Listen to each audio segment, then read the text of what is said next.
Hey everybody, welcome to the shop. Today I'm going to show you a fun project I've been working on with a client. They found a great Chicago Benge bell and they wanted to build a horn around it. Let me show you. Here we've got most of the parts we're going to use for this build. This is the bell that I mentioned the client found. An old Chicago Benge, still in great shape. The main body of the horn is going to come from this Olds Ambassador, which was built in the 60s. You can tell from the bracing and the bell engraving, which is different than the ones built in LA just a few years earlier. Behind that we've got a Benge that has definitely seen some better days, as you can tell, but we're going to use some parts off of it, like the third slide finger ring and the finger buttons, to help with the aesthetic of the final horn. The client also sent me a lead pipe. It's a Bach 25, and when that's all attached, it'll lend some good, well-rounded playing characteristics to the final horn.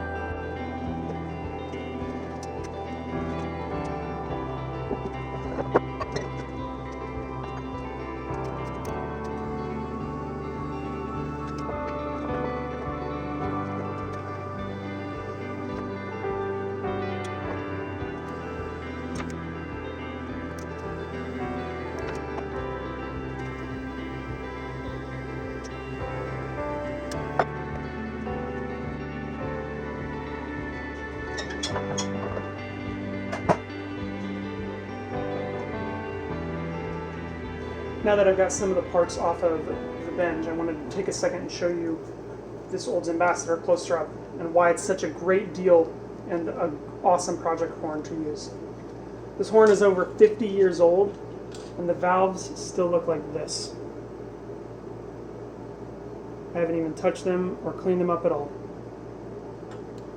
This thing's got a lot of life left in it, and I can't wait to get this horn into the hands of the client.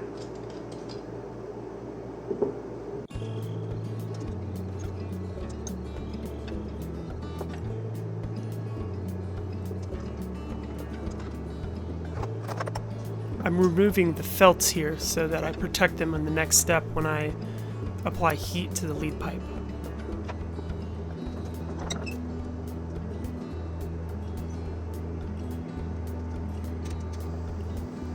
I'm using very light pressure in the back with those flat nose pliers so I don't bend anything.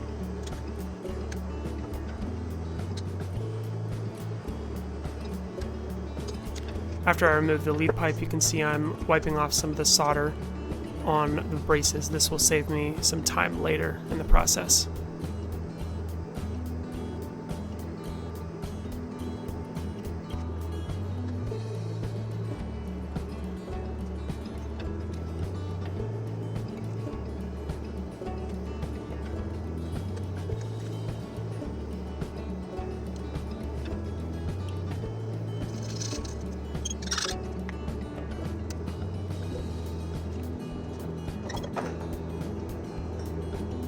Now that I've removed the bell, you can see what just the valve cluster looks like. We'll be attaching the Benge bell to this valve section in the next part of the series.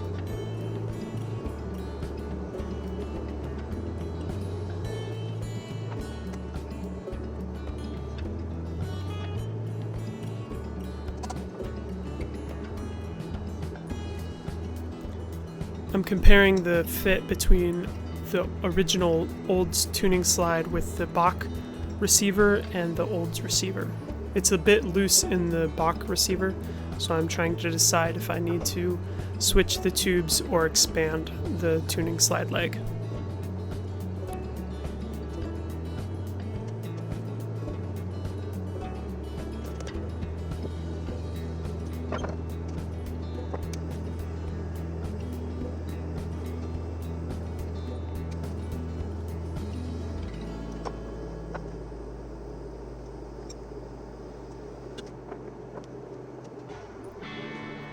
Here you can see what these old Benge braces look like fresh off the horn. They've got some old solder marks and tarnish on them that'll polish out.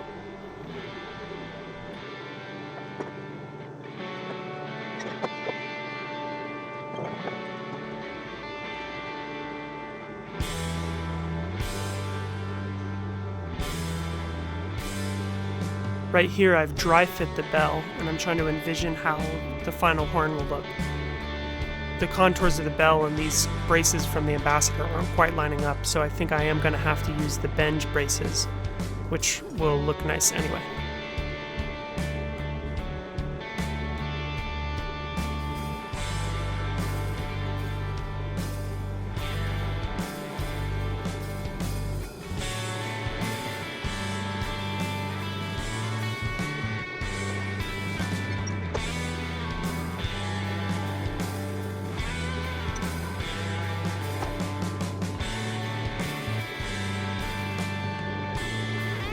Here I was able to get the finger button off, but it turns out that the thread pitch between these two models are actually incompatible.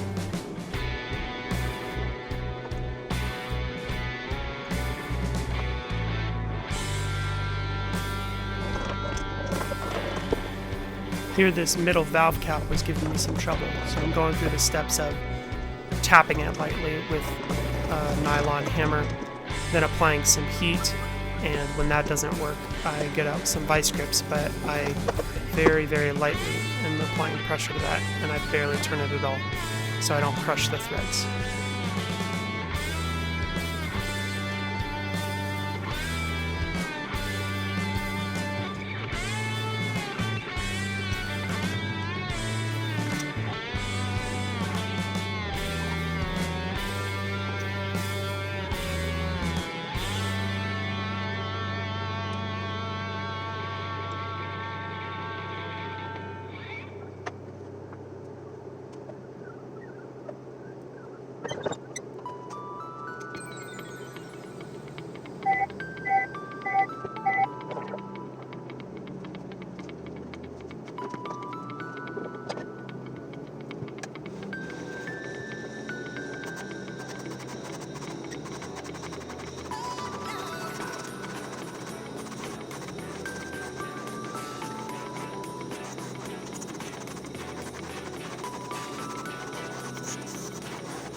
Here I'm grabbing a SteelX half-round file to smooth out some of the pitting that was on this third slide finger ring. This will ensure that it's comfortable to use on the final horn.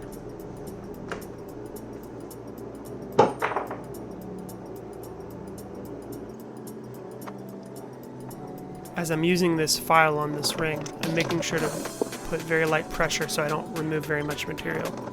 I'm just concerned with getting to the bottom of the pits and making sure the inside of it is very smooth.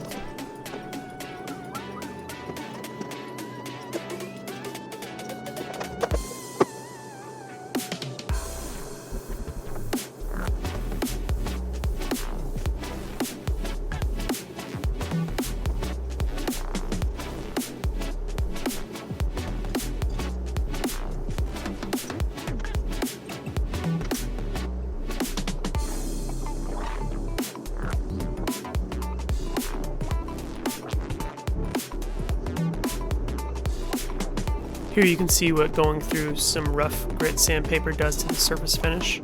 When I go over this with lighter grit sandpaper, it'll make sure all the scratch lines are in the same direction, and for when I polish it up, it'll be bright and shiny.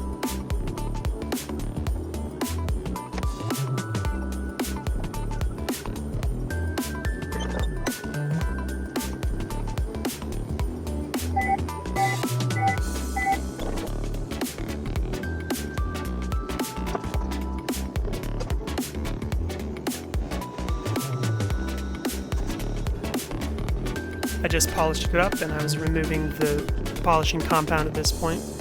You can see what going through all the grits of sandpaper does to the surface finish, along with the polishing, makes it really bright and even.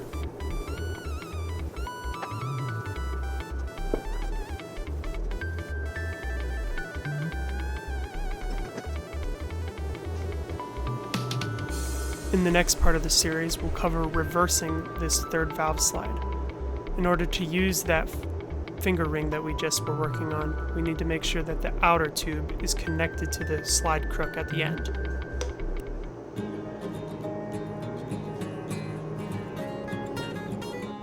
That's part one of this client build series. Because I'm in the shop almost every night, I'm sure this will get wrapped up soon and back into the hands of the client. In the meantime, if you want to be notified when I post more videos, make sure to subscribe and hit the bell icon.